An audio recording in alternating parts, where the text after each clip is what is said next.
Hello and welcome back. It's been a while. We're going to try this new tool here, the snippet tool in Windows 11.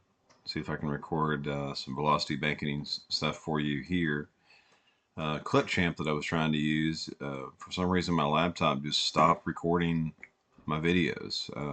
It would record the video but not the audio. So we'll try this and see if this works. But this is going to be a quick one just to test it. What's velocity banking?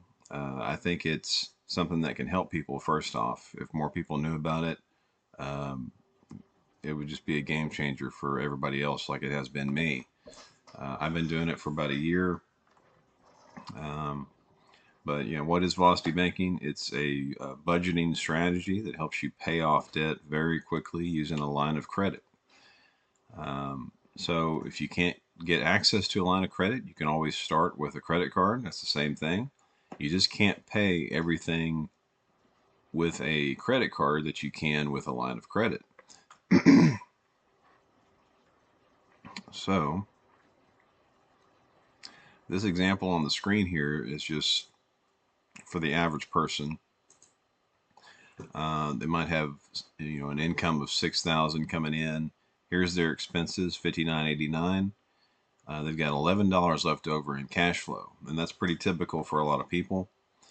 Could be more, could be less, but that's how pretty much everybody does banking. They have all of their income in their debit card and their checking account, and they have maybe a certain amount of money in savings that they're holding on to because everybody's been taught to put money into a savings account and make that little 0.01% interest rate from the bank.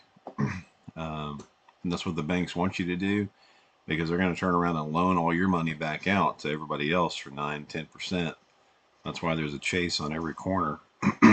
But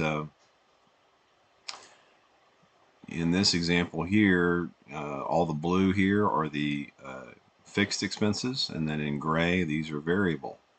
Variable, electric bill can change from month to month. Cash, gas, the money you spend on groceries, that's all variable, right? So let me tell you a little bit about where I learned velocity banking from, because like I said, I've been doing it for about a year, and it's been a complete game changer. I first heard about it just stumbling onto YouTube. This lady, Christy Van, with Vantastic Finance, I found her video one day just scrolling through this topic, and I wasn't even looking for velocity banking. I'd never heard of it.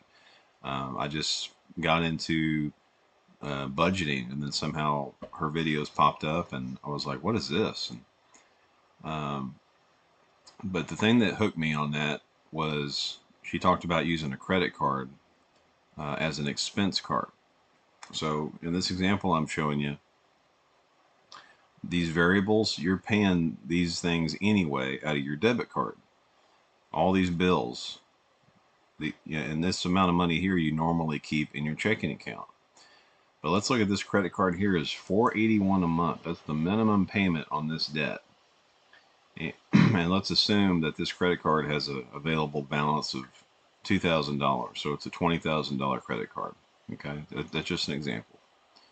But that $2,000, that's plenty of money for us to get started using just this card as an expense card. So what we're going to do is the amount that's $481 that has to be satisfied for the card. You go down here and you pick a couple of things that equal that amount that you're paying anyway, right? So you turn around and you say, okay, well, my insurance is $180 a month, and then my TV and internet bill, that's $195. So that together is $375, and then let's pick the electric bill. It's $221.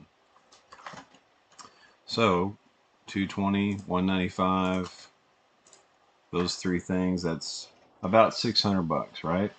So we start allowing those three items to auto charge to this credit card. Okay. And then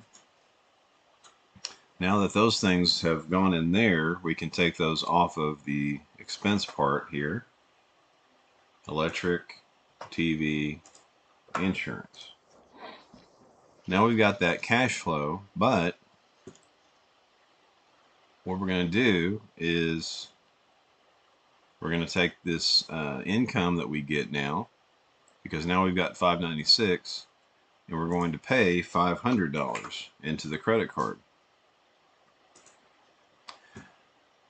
Now this leaves us with $577, and then the money that we pay to the credit card now is another $20 over what we needed to pay to satisfy the minimum payment. So just by making those few simple moves right there, we've gained $577 in cash flow. Now what we could do on top of this to kind of keep things the same, let's turn around and let's pay $1,000 on this credit card. Okay, even that, now we have $77 of cash flow, whereas we only had $11 before. So every month you're going to gain that $500 on this balance, and this balance is going to go from $17,500 plus interest down to $17,000, down to $16,500, and so on, because you're going to pay off that credit card by $500 a month now because of your cash flow. A little bit more than that because the minimum payment was $480, but you see what I'm doing here. So these three things now are in this credit card, but because of that cash flow, we're able to pay down this balance much faster than if we have done it our old way, where we only had $11 left over, right? And then as your balance goes down, you can fit more minimum payments. I mean, you can fit more variable payments from here into this card as well and pay it down. So that's one way to get started with Velocity Banking, is to use a credit card. But I'm going to stop there because we're at 7 minutes. I want to make sure that this video is going to record. Thanks for watching. If you're reading and seeing everything I'm saying, like and subscribe, all those fun things. Appreciate it. Have a good day.